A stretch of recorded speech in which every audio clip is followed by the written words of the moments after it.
बढ़िया मूव पकड़ा हमारे बाजारों ने। कल एक्सपायरी से एक दिन पहले वाला वो पेनल्टीमेट सेशन जो था, और कल सुबह ही हम लोग डेटा के थ्रू हाईलाइट करने की कोशिश कर रहे थे किस तरह से एक टाइट रेंज में, एक कंसोलिडेशन में, एक टाइम वाइज करेक्शन में भारतीय बाजार आपको नजर आ रहे हैं। जब हमने निफ्टी की पिछले 7 दिनों की चाल आपको दिखाई थी, बुरा मान गया लगता है कल निफ्टी, बढ़िया मूव बन गया, अच्छा है।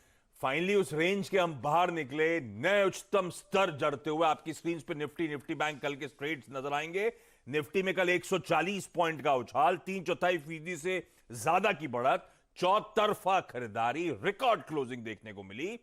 बड़ा सवाल कि क्या आज एक्सपायरी कल की क्लोजिंग से और भी बेहतर लेवल्स पे होती हुई नजर आएगी, और उससे भी बड़ा सवाल, क्या निफ्टी बैंक की रीसेंट अंडर परफॉर्मेंस आज बदलता हुआ नजर आएगा माहौल? निफ्टी बैंक क्या मोमेंटम को एक्सपायरी के दिन लीड करेगा? इस पे करेंगे फोकस। लेकिन एक और इंपॉर्टेंट ट्रिगर हमारे लिए हमारे सामने खड़ा है।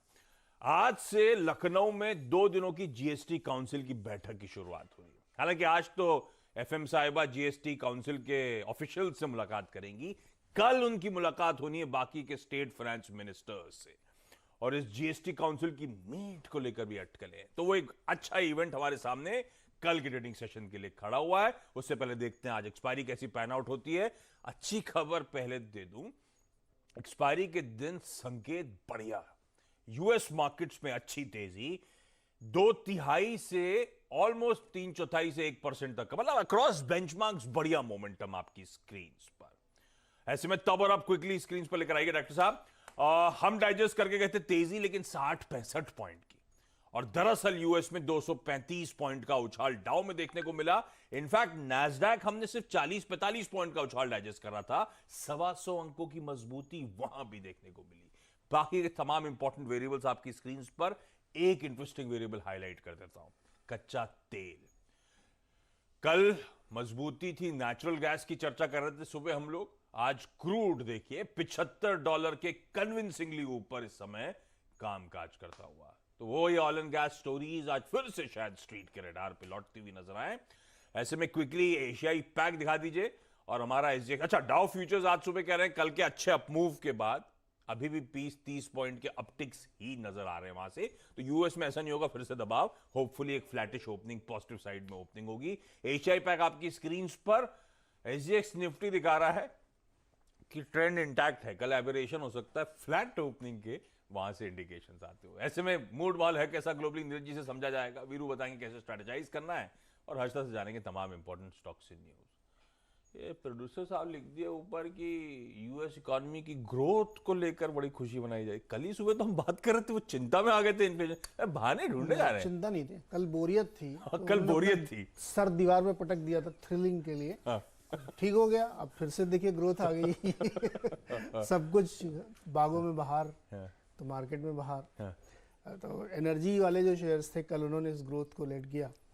तो क्रूड देखिए आप 75 के ऊपर, अभी बहुत ऊपर जाएगा। गैस को देखिए आप 5.42, कल हम लोगों ने 5.19 के आसपास छोड़ा था। तो गैस भी बहुत ऊपर चली गई है। एनर्जी की प्राइसिंग सिर्फ इस बात से नहीं बढ़ती कि अमेरिका में भंडार कम हो गया या फलाने जगह में थोड़े दिन के लिए सप्लाई शॉर्ट हो गई, नहीं। इस तरीके के जो राइज होते हैं, जो 7-7, 8-8 साल, 10-10 साल के हाइस पे जाते हैं, ये डिमांड लेड होते हैं। और जो 3 दुनिया के सबसे बड़े कंज्यूमर हैं, वहाँ बहुत ज़्यादा डिमांड हो रही है। और इंडिया ने तो अभी रिसेंटली अपना प्री पैंडमिक लेवल हासिल किया, वो भी सिर्फ पेट्रोल में। डीजल में शायद इस महीने तक हासिल हो जाएगा। अब यहाँ से आगे की गाड़ी और तेज़ी से चलेगी, तो डिमांड राइज हो रही है। चाइना में हो रही है, यहाँ हो रही है, यूएस में हो रही है, बाकी देशों में हो रही है। तो ये डिमांड लेड रैली है क्रूड में। एक और चीज़ें समझ लीजिए क्रूड में क्यों इतनी बड़ी तेज़ी बन रही। जब भी क्रूड के दाम गिरते हैं, बहुत नीचे आए, पिछले 1 साल में 40-50% क्रूड के दाम बढ़े, तो नया इन्वेस्टमेंट बंद हो जाता है।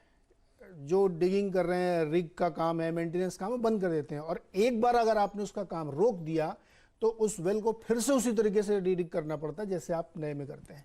तो जब इन्वेस्टमेंट ही नहीं हुआ पिछले 1-1.5 सालों में, तो नई सप्लाई है ही नहीं, पुरानी वाली है। उसी की वजह से आपको देखेगा कि उतना ही तेल है जिसको बढ़ाया जा रहा है, और लाइफ लोस पे दुनिया के भंडार चले गए। तो इसलिए क्रूड में इतनी भयानक तेज़ी है, डिमांड लेग तेज़ी है। और गैस में भी आपको वैसी दिखनी पड़ रही है। अभी सर्दी का मौसम आ रहा है, तो और ज़्यादा डिमांड बढ़ेगी गैस की और फ्यूल की। तो ये तेज़ी थी और यही तेज़ी फिर आपको मार्केट में रिफ्लेक्ट हुई। वही शेयर्स ज़्यादा तेज़ी से बढ़ते हुए दिखे जिनमें एनर्जी थे, कोल वाले शेयर्स थे, बहुत तेज़ी इसमें बनी। तो इसलिए अमेरिका में एक तेज़ी बनी, नैरेटिव तुरंत बदल गया, अब ग्रोथ आने लगी। हालांकि दो आंकड़े भी आए उसमें, चाइना का जो यूएस का जो आईआईपी नंबर आया है वो एक्सपेक्टेशंस के बिल्कुल वैसा ही आया जैसा उनको लग रहा था। तो उससे भी लगा लोगों कि नहीं नहीं हम जो सोच रहे थे कल वो गलत था। तो लगता है इसलिए एक बड़ी तेज़ी है। और हम कल भी कह रहे थे कि मार्केट में बिल्कुल आप यूएस के आंकड़ों को, डेली आंकड़ों को देख करके ट्रेंड लाइन मत बनाइए। तो बहुत तेज़ी है। हालांकि गेमिंग वाले स्टॉक्स में गिरावट आई है। आपके लिए बुरी खबर है कि मकाऊ में चाइना अपना एक सुपरवाइजर बैठाएगा हर गेमिंग स्टेशन पे। सुपरवाइजर बैठाएगा मतलब? क्रैकडाउन। मैं सोच रहा था जाऊं, स्टॉक गिर गया, सोच रहा था जाऊं।